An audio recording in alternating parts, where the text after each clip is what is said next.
Welcome back. Time now for the business day. The Bank of Jamaica has reduced its policy interest rate by 25 basis points to 5.5%.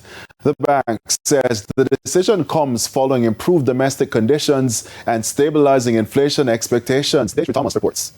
The decision was made by the bank's Monetary Policy Committee during meetings on February 19 and 20. The BOJ says the decision comes after assessing that the storm's impact on prices was less severe than initially projected. According to the bank, there has also been a faster than expected improvement in agricultural supplies and mild appreciation in the exchange rate, which helped to contain price pressures. The central bank now expects inflation to remain generally within its 4 to 6% target range over the next 8 quarters, despite possible breaches in the June and September 2026 quarters. Inflation is also projected to return firmly within target by December 2026, earlier than previously anticipated. Despite the improved outlook, the bank warned that near-term risks remain. The bank says higher government spending linked to post-hurricane recovery efforts, including a temporary suspension of the fiscal rule, could add upward pressure on prices. However, risks to the inflation forecast are considered balanced, with weaker domestic demand potentially lowering inflation. The economy is projected to contract between 1 and 3% for fiscal year 2025-2026, a smaller decline than earlier estimated, before rebounding to growth of 1 and 3% in 2026-2027.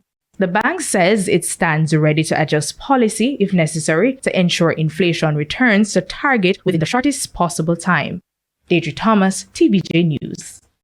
For many Jamaicans displaced by Hurricane Melissa, recovery has been slow, financially draining and filled with uncertainty. Now, Jamrock, a US-based company under the seasonal H-2B program, is positioning overseas employment as a viable economic lifeline for those in Western Jamaica. Processing of U.S. immigrant visa may be paused, but Jamaicans processing documents to travel to the U.S. for H-2B program are being told to proceed with business as usual. And there's somewhat of a fast track for those who have been affected by Hurricane Melissa. Jamrock's seasonal H-2B work program is prioritizing applicants from parishes hardest hit by the hurricane. In the past, we haven't publicized it. We've kind of kept it a little bit more controlled and, within a certain pool using recruiters in Jamaica. However, in light of, Hurricane Melissa, back in November, we had made it a point of duty that, listen, once we begin recruitment, let's see if we can target our efforts, in a real way. CEO of the company, Magnus McKellar, says over the years he has employed 90% of workers from Jamaica as well as other countries, including Guatemala. This year, he's seeking to recruit at least 50 from Western Jamaica. It's one of the few remaining legal pathways for Jamaicans to access temporary work in the United States, as on January 21, 2026, the Trump administration paused the issuance of immigration visa for people from 75 countries, including Jamaica. It's a 6-stage process. It's a rigorous one, and it's just meant to, source the most qualified candidates possible. We have a very unique operation. It's hard work, and as such, it needs to be, a specific kind of profile that fits into this. H-2B work visas allow U.S. employers to hire foreign nationals for temporary non-agricultural jobs to meet seasonal peak load, one-time or intermittent labor needs. The program mainly serves industries such as hospitality, landscaping, and construction, with an annual cap of 66,000 visas split between the first and second halves of the fiscal year. It remains, one of the consistently legal ways of, entering the U.S. But obviously it's on the basis of one's intent to work and return home. And that's very important that folks understand that, this is not a part to, migrate.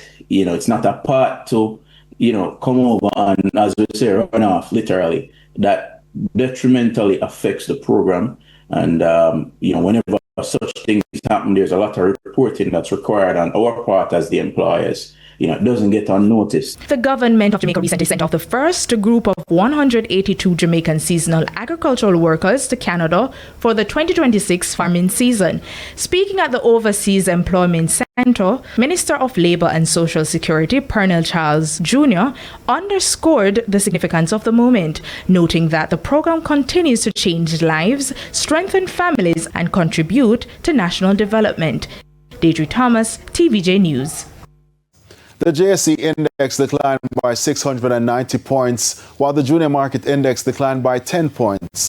The winners include Pulse Investments, Sterling Investments US dollar shares, Epley Caribbean Property Fund SCC, Caribbean Cream, and ISP Finance Services. The losers include CAC 2000, G West Corporation, AS Bryden and Sons Holdings US dollar shares, Cygnus Real Estate Finance US dollar shares, and Edufoca Limited, 25 stocks traded firm.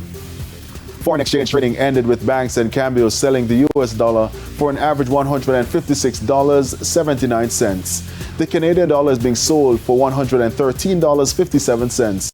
The pound is going for $212.31, while the euro is selling for an average $188.19. And that's the business day. News from overseas after the break.